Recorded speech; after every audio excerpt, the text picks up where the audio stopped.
काशी का मणिकर्णिका घाट। माता पार्वती ने दिया था ऐसा श्राप, तब से 24 घंटे जलती रहती हैं चिताएं।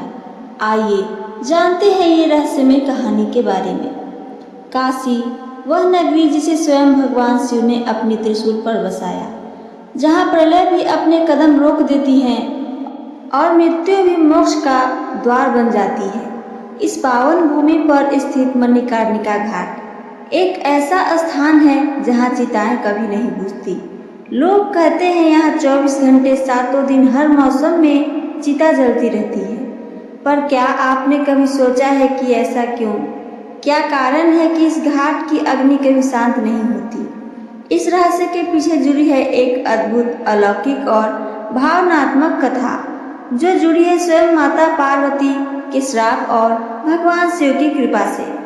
आइए सुनते हैं हम इस कथा को विस्तार से और समझें काशी की दिव्यता और मणिकर्णिका घाट का आरंभ। काशी जिसे वाराणसी भी कहते हैं, त्रिकालदर्शी शिव की प्रिय नगरी। स्कंद पुराण में कहा गया है कि जब सृष्टि की रचना हुई तब भगवान शिव ने इस नगर को बसाया था। यह नगरी मृत्यु और जीवन के बीच की अंतिम कड़ी है, जहाँ प्राण त्यागने मात्र से मोक्ष मिल जाता है। मणिकर्णिका घाट, इसे काशी का सबसे पवित्र शमशान घाट माना जाता है। कहते हैं कि यहाँ भगवान शिव और माता पार्वती एक बार भ्रमण करने को आए थे।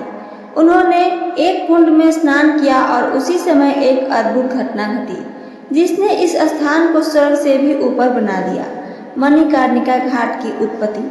मणिकर्णिका नाम दो शब्दों से बना है, मणि अर्थात रत्न और कर्ण अर्थात कान। कहा जाता है कि एक दिन जब माता पार्वती स्नान कर रही थी, तब उनके कान की एक कीमती मणि कर्णफूल जल कुंड में गिर गई। जब वह मणि ढूंढने लगी, नहीं मिली, तो भगवान शिव ने मुस्कुराते हुए कहा, जिस भूमि पर देवी का आभूषण गिर जाए वह भूमि स्वर्ग से भी पवित्र हो जाती है। वही स्थान कालांतर में मणिकर्णिका कहलाया।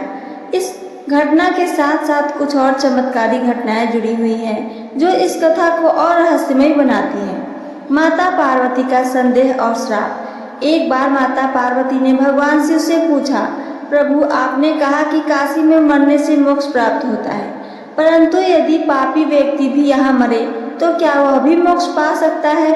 भगवान शिव बोले, यह स्थान मेरे त्रिशूल पर बसा है।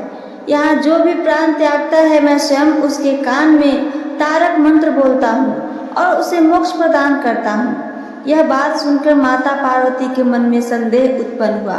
उन्होंने सोचा कि यदि बिना कर्म देखे सबको मोक्ष मिल जाए तो फिर धर्म और अधर्म का क्या अंतर रह जाएगा। उन्हें भगवान शिव की इस करुणा पर शंका हुई और उन्होंने निश्चय किया कि वह इसकी परीक्षा लेंगी।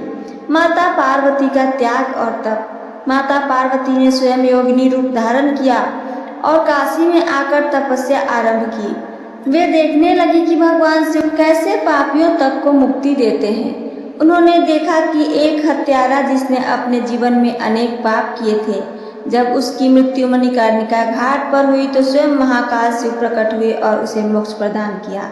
यह दृश्य देखकर माता पार्वती क्रोधित हो उठी। उन्होंने भगवान शिव को दर्शन दिए और पूछा, क्या यह न्याय है? शिव मुस्कुराए और बोले, माँ, मेरी नगरी में मृत्यु नहीं होती, केवल मोक्ष होता है। यहाँ के प्रत्येक कण में ब्रह्मा है। जो भी यहाँ प्राण त्यागता है उसका समस्त पाप अग्नि में जल जाता है और उसे आत्मज्ञान प्राप्त होता है। परंतु माता पार्वती को यह न्याय से परे लगा। उन्होंने रोष में आकर कहा, यदि इस पाप भूमि को ही तुम पावन मानते हो तो फिर इसी भूमि को श्राप देती हूँ। जब तक सत्य और धर्म की पहचान न हो तब तक इस भूमि पर चिताएं लगातार जलेंगी, कभी विराम नहीं होगा। हर क्षण मृत्यु का तांडव होगा। शिव का धैर्य और प्रतिक्रिया। भगवान शिव, जो केवल संहारक नहीं अपितु करुणा के सागर हैं, उन्होंने माता के श्राप को स्वीकार किया। वे बोले, हे देवी, तुम्हारा श्राप भी कल्याणकारी होगा, क्योंकि इस अग्नि में केवल शरीर जलेगा, आत्मा नहीं। यह चिताएं मनुष्य को उसके मरणशील शरीर की याद दिलाती रहेगी और मोक्ष के लिए प्रेरित करेंगी। तभी से यह घाट ऐसा बन गया जहाँ दिन रात हर पल चिता जलती है और यह क्रम आज भी अनवरत जारी है। अग्नि की महिमा और मृत्यु भूमि। मणिकर्णिका घाट पर जलने वाली चिताएं सिर्फ शरीर को नहीं बल्कि जन्मों के अहंकार, मोह, लोभ और पाप को भी भस्म कर देती है। यहाँ मृत्यु को लोग दुख नहीं उत्सव मानते हैं। काशी के लोग कहते हैं जिसकी चिता मणिकर्णिका पर जले उसका पुनर्जन्म नहीं होता। यहाँ हर रोज सैकड़ों शव अंतिम संस्कार किए जाते हैं और शव लाने वालों के चेहरे पर रोदन नहीं बल्कि संतोष होता है। उनका प्रियजन सीधे भगवान शिव की नगरी में मोक्ष को प्राप्त हुआ। 5 पवित्र स्थानों का समागम। काशी के पंच तीर्थों में मणिकर्णिका घाट का प्रमुख स्थान है। पहला 80 घाट, दूसरा दशाश्वमेध घाट, तीसरा मणिकर्णिका घाट, चौथा पंचगंगा घाट और 5वां आदि केशव घाट। इसमें मणिकर्णिका घाट शमशान होते हुए भी सबसे पवित्र माना जाता है, क्योंकि यह घाट केवल मृत्यु नहीं अमरता की चेतना देता है। चिता जलाने वाले डोम राजा और उनकी भूमिका कहते हैं कि भगवान शिव ने स्वयं डोम जाति को यहाँ वरदान दिया था कि मणिकर्णिका पर अंतिम संस्कार की अग्नि वही देंगे। यहाँ के डोम राजा जो हजारों वर्षों से इस परंपरा को निभा रहे हैं, उन्हें सामाजिक मान्यता भले ना मिले हो परंतु आध्यात्मिक दृष्टि से वे महान साधक हैं। उन्हीं के कारण इस घाट की चिताएं कभी शांत नहीं होती। वर्तमान और विज्ञान की दृष्टि से रहस्य।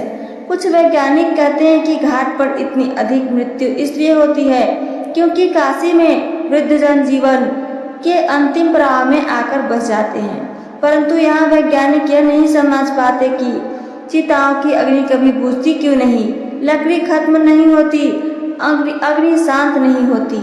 यह केवल ईश्वरीय चमत्कार है, माता पार्वती के श्राप और शिव की कृपा का संगम है।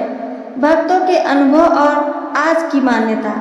आज भी हजारों भक्त भारत के कोने कोने से मणिकर्णिका घाट पर केवल इस विश्वास के साथ आते हैं कि यहाँ अंतिम संस्कार हो तो मोक्ष मिलेगा। कई लोग मृत्यु से पहले ही काशी आकर घाटों पर अपना जीवन बिता देते हैं, जिन्हें काशी वास कहते हैं। कहा जाता है कि जैसे ही अंतिम संस्कार होता है, भगवान शिव अपने गणों के साथ प्रकट होकर कान में तारक मंत्र बोलते हैं और आत्मा को मोक्ष देते हैं।